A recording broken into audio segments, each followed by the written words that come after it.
Be me, Margaret, 34, Human Resources Manager.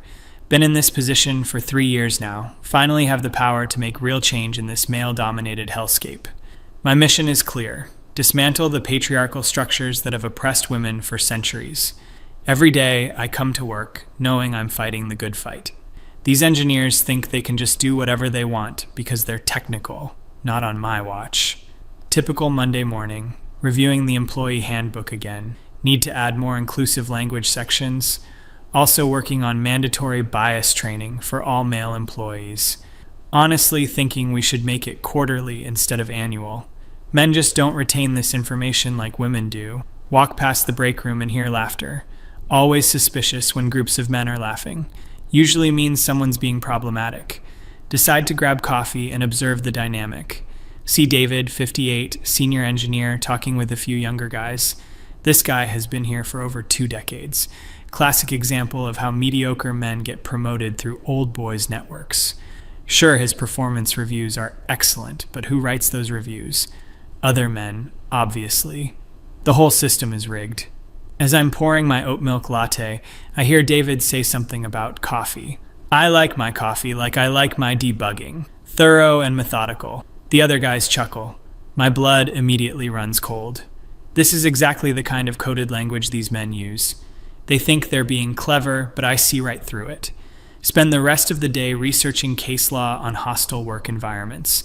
This joke is clearly establishing a pattern of exclusionary behavior. When men make these seemingly innocent comments, they're actually reinforcing workplace hierarchies. It's about power dynamics and making women feel unwelcome. Doesn't matter that no women were present. The impact extends beyond the immediate audience. Draft email to my supervisor explaining the situation. I've identified a concerning incident involving potential harassment disguised as humor. David's comment about coffee preferences contained problematic undertones. We need to address this immediately before it escalates. As guardians of workplace culture, we cannot allow these microaggressions. Send it off and feel satisfied that I'm protecting vulnerable employees. Next morning, called into meeting with Vice President of Operations. Explain the severity of the situation. Look, Margaret, it sounds like David was just making small talk about coffee. This is exactly the problem, I explain patiently. You're dismissing the psychological impact of these seemingly harmless interactions. David's comment reinforces masculine-coded technical language that excludes non-male perspectives. We have a duty to create an inclusive environment. Vice President looks confused but doesn't push back. Men rarely understand these nuances. That's why companies need strong, female voices in leadership. Schedule formal investigation meeting with David. Spend hours preparing documentation.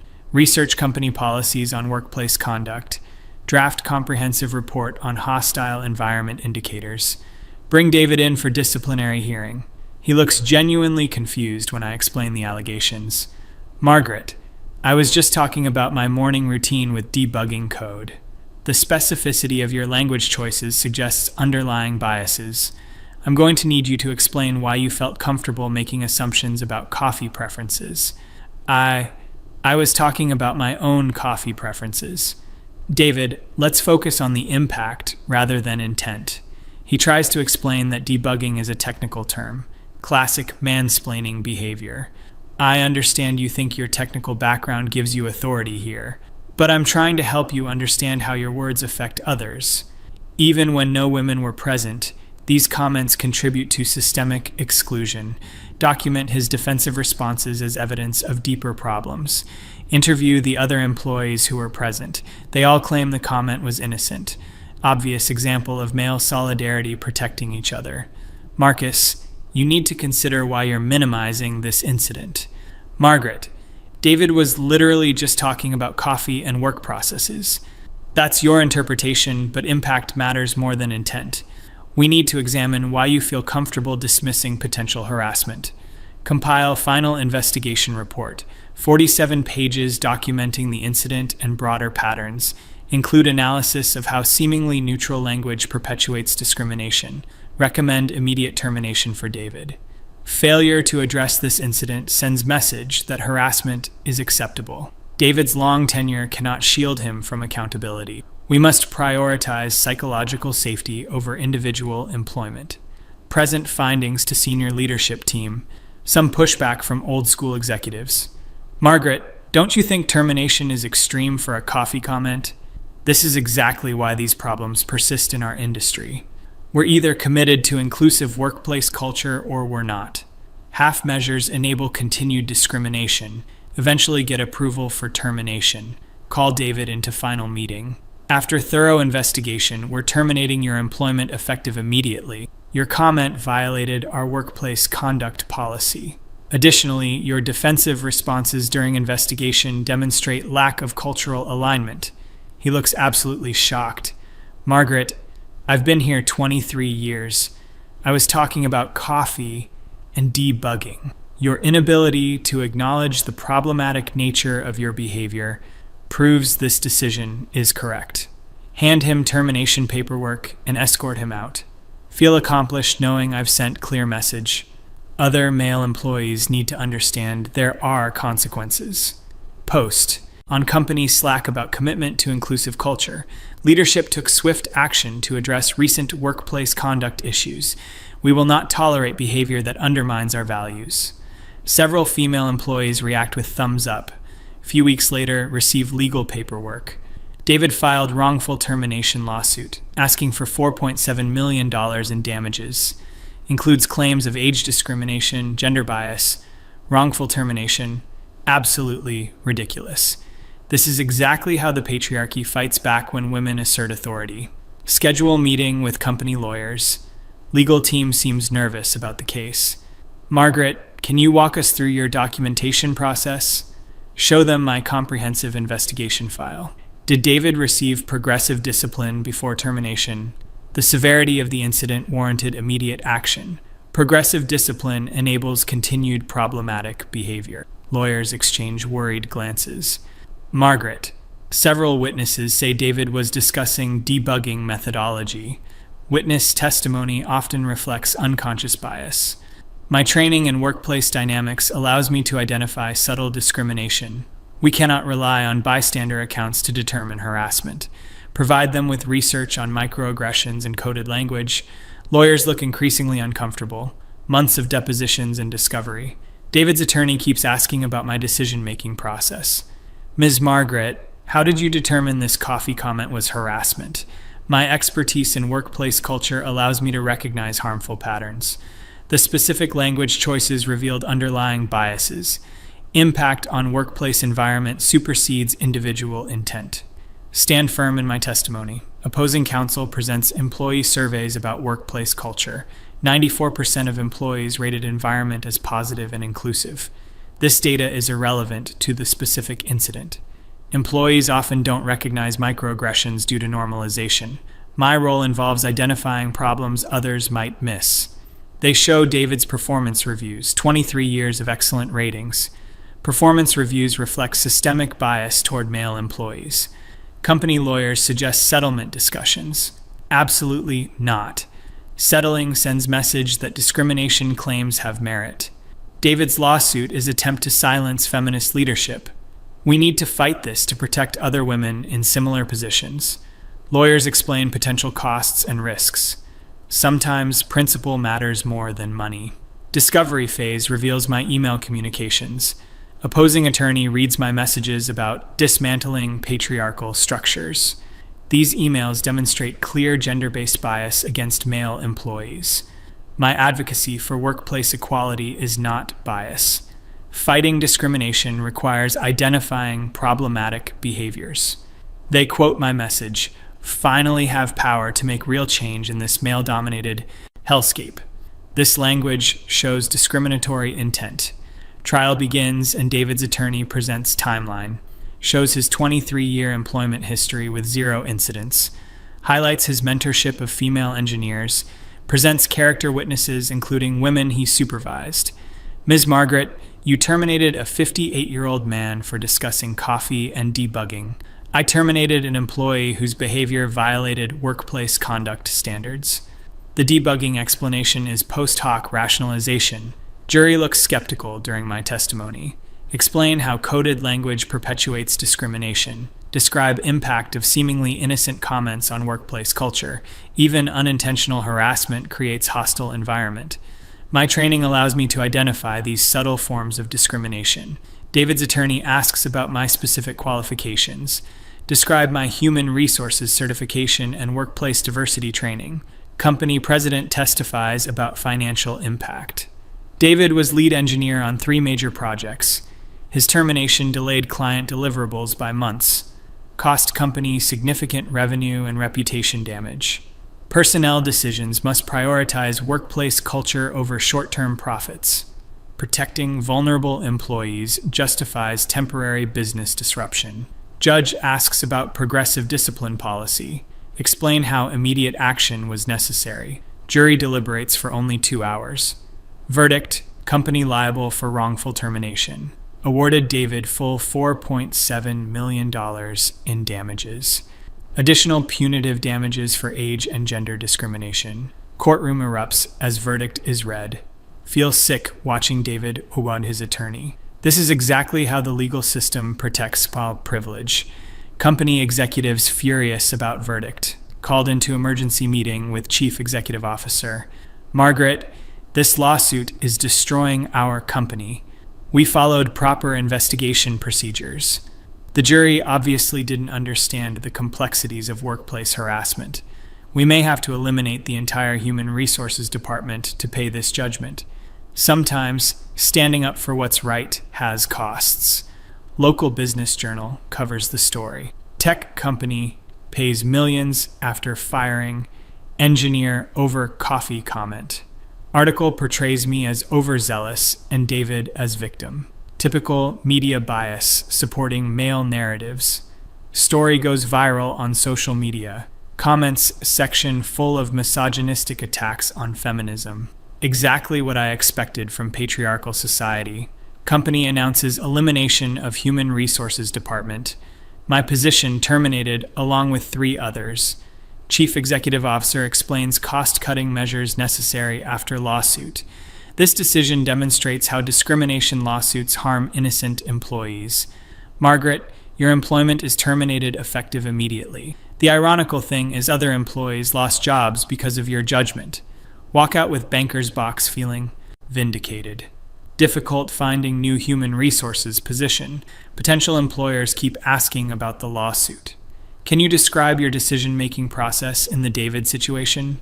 I identified workplace harassment and took appropriate action. The legal verdict reflects systemic bias in favor of male employees.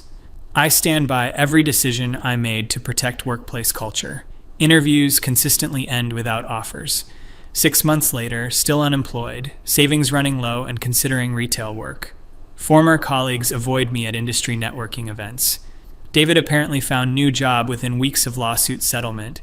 Typical example of how mediocre men always land on their feet. Women who fight discrimination get blacklisted. System rigged against anyone challenging male privilege. Receive LinkedIn message from former coworker. Hey Margaret, saw the company, got bought by larger firm. New owners brought David back as consulting engineer. He's helping rebuild the projects that got delayed. Company stock price recovered after settlement. Thought you'd want to know. Another example of how men protect each other. Reflecting on entire situation while job searching. Maybe I was too aggressive in my approach. Perhaps progressive discipline would have achieved same goals. David did seem genuinely confused during investigation. His 23-year record was actually quite good. Some of the female engineers did speak positively about him. Wait, what am I thinking? No, absolutely not going down that path. Self-doubt is internalized misogyny talking. My actions protected workplace culture from toxic masculinity. David's confusion was performative innocence. Men excel at appearing harmless while perpetuating discrimination. His positive references from women reflect Stockholm Syndrome. Legal verdict demonstrates corruption in justice system. Attend virtual feminist leadership conference. Panel discussion about workplace discrimination. Moderator asks about challenges facing women in corporate human resources. Share my story about fighting entrenched patriarchal systems. Sometimes doing what's right has personal costs. We cannot let fear of retaliation prevent us from protecting vulnerable employees. I terminated a senior male engineer for creating hostile environment. Audience member asks about specific incident details. He made coded language comment about coffee that reinforced masculine workplace norms. The debugging explanation was classic deflection technique. Impact on workplace culture superseded individual employment concerns. Panel moderator nods approvingly. Thank you for sharing your courageous leadership example. Receive few consulting inquiries from small nonprofits. Organizations looking for diversity training expertise. Finally, some recognition of my skills and principles. First consulting engagement goes well. Present workshop on identifying microaggressions. Use David's situation as case study. Seemingly innocent comments can perpetuate systemic discrimination. Year later, still doing freelance diversity consulting. Income much lower than human resources manager salary, but work feels more meaningful and aligned with values. Helping organizations identify problematic workplace behaviors. Training managers to recognize subtle forms of harassment. David incident becomes standard example in presentations. Occasionally wonder what happened to former company. Heard through networking that workplace culture improved significantly. Female engineers report feeling more supported.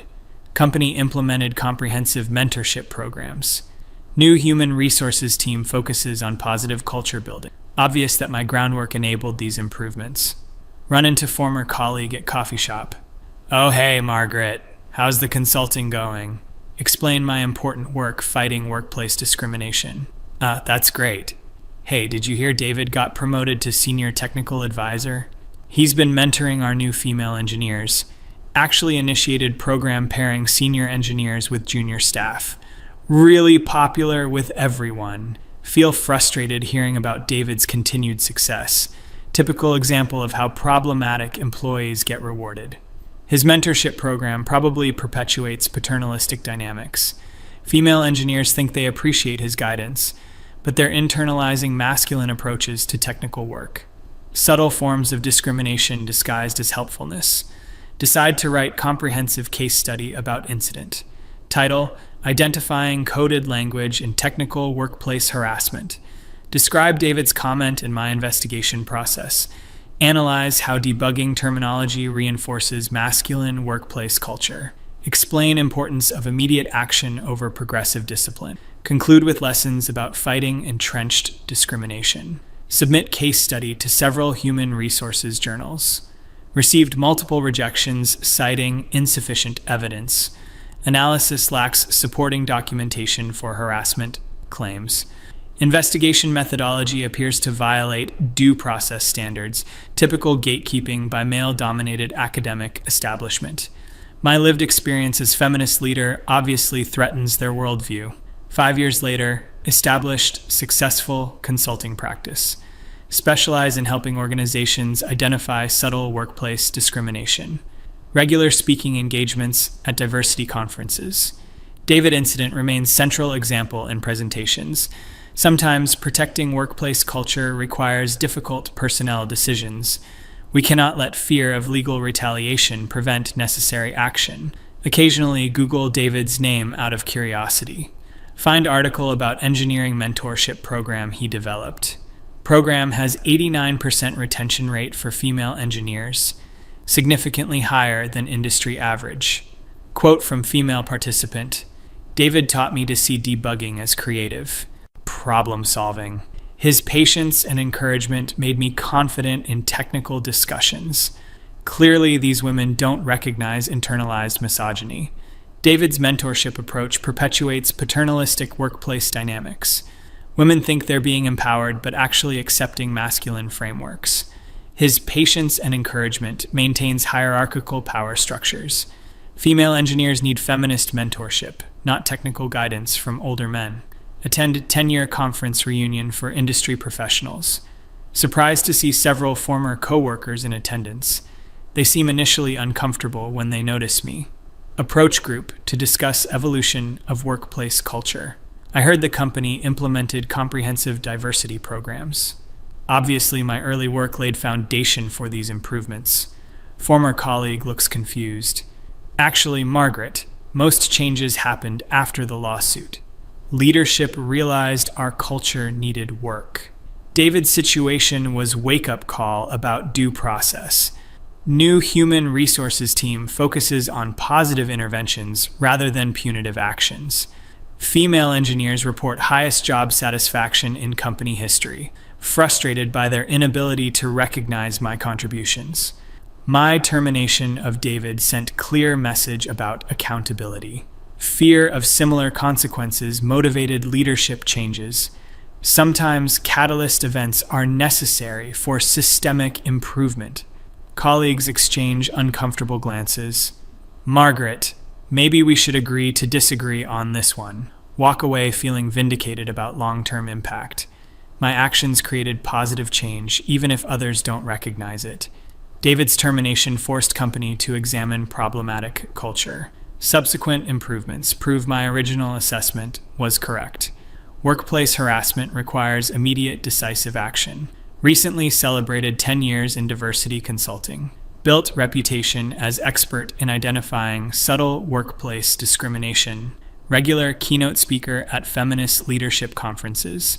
Published several articles about fighting entrenched patriarchy in corporate settings.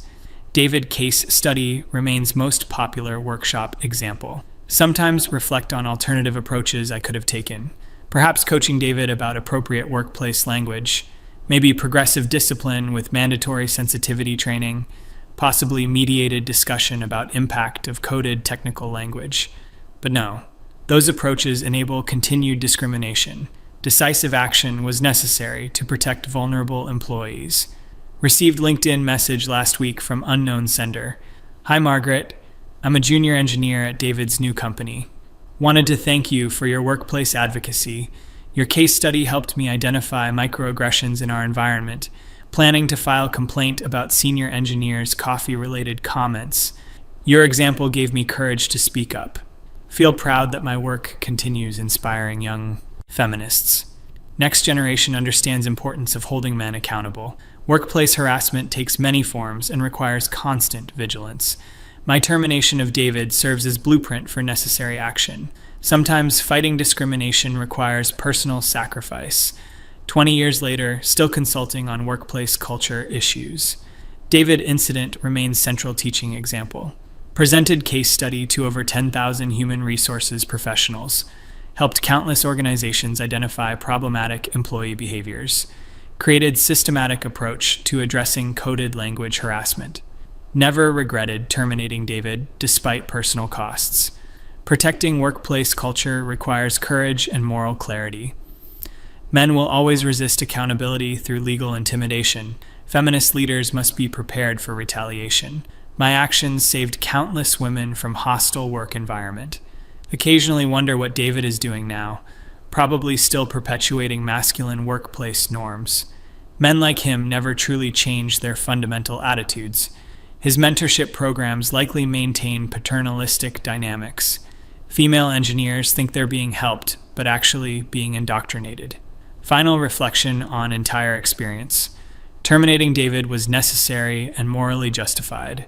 Coffee comment revealed deeper patterns of workplace exclusion. Immediate action prevented escalation of discriminatory behavior. Legal verdict reflected systematic bias protecting male employees. My consulting work continues fighting similar injustices.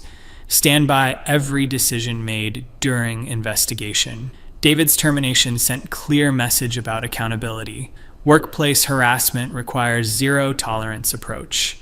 Progressive discipline enables continued problematic behavior. Protecting vulnerable employees supersedes individual employment concerns. Proud to have used my position to challenge patriarchal structures. Not every human resources manager has courage to take decisive action. Feminist leadership requires willingness to accept personal costs.